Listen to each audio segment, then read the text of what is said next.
We usually distinguish between different types of braking systems by the mechanisms used. In other words, by the types of components used to generate friction to slow the vehicle down.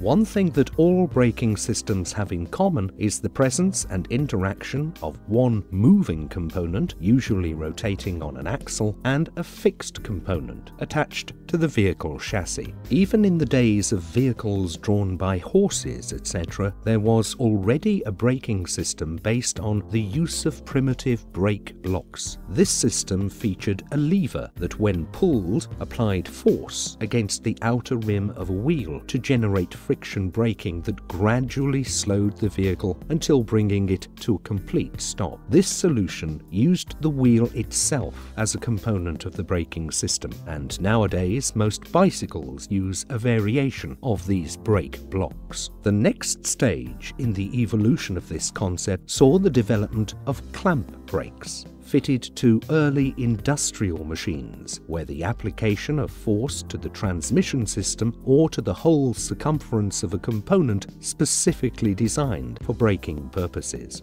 In terms of more recent innovations, nowadays a commonly used braking system involves the use of drum brakes. The drum is in effect an additional component that is fitted to the wheel and is specifically designed and manufactured for braking purposes. Inside the drum are two semicircular brake shoes covered with a friction material that, when activated, are pushed outwards to rub against the drum inner lining to stop the wheel from revolving. The latest technology that was already in use from the middle of the last century is that of disc brakes.